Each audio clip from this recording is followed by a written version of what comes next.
บรรยากาศดีมากเลยฝนลินนิดหน่อย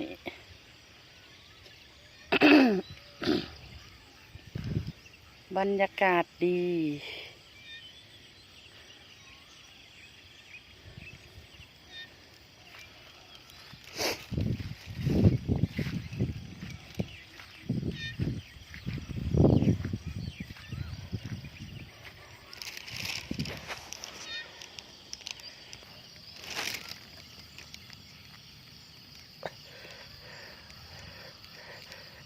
ดึงกระเจียว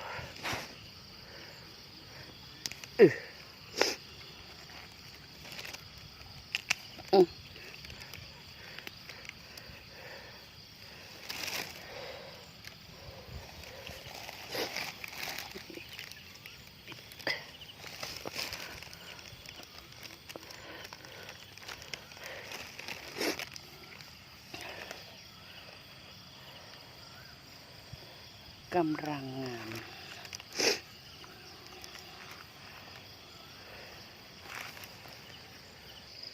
ชะอมก็กำลังงามวันนี้จะมาตัดชะอม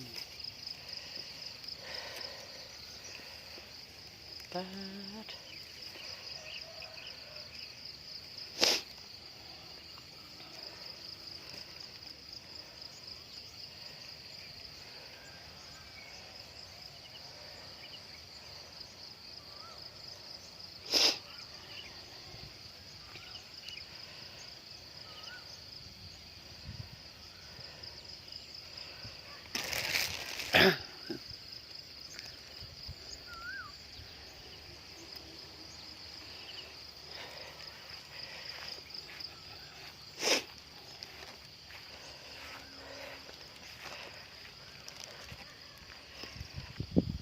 มะละกอ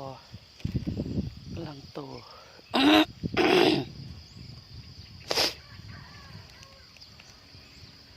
มะละกอกำลังโตอากาศดี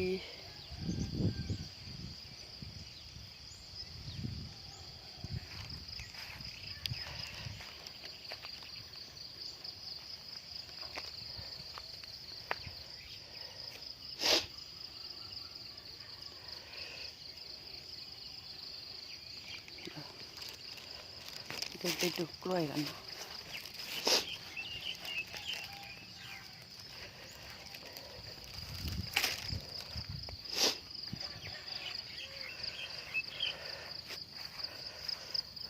ร้อนหลายวัน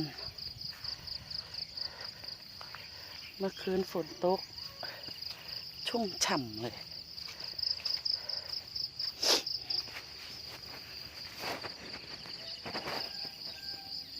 ปีกล้วย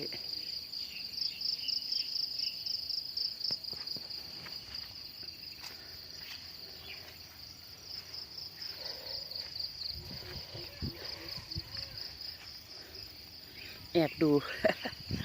แอบดูสวยงามมากเลยใบ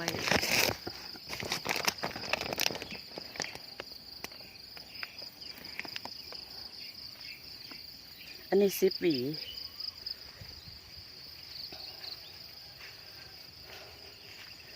อันนี้ยังไม่รู้ว่าจะได้กี่หวีแต่ก็สวยงามมากเลยเนี่ยสวย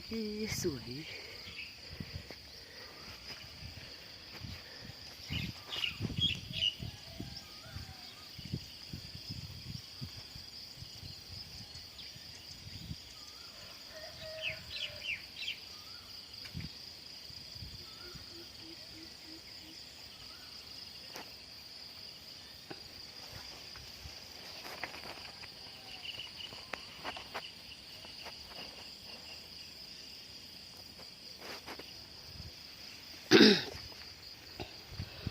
ถั่วก็ได้กินเด้อถั่วก็ได้กินแล้วนะจ๊ะ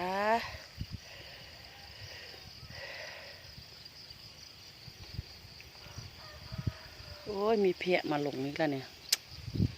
มาเยียนนึกแล้วเนี่ยเพลี้ยเนี่ย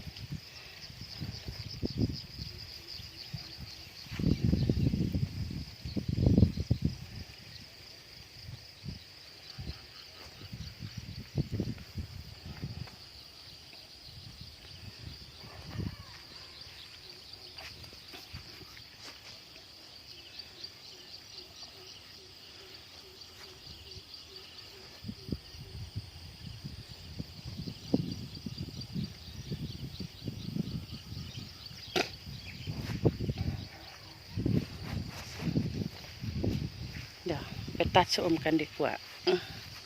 แค่นี้ก่อนเนาะ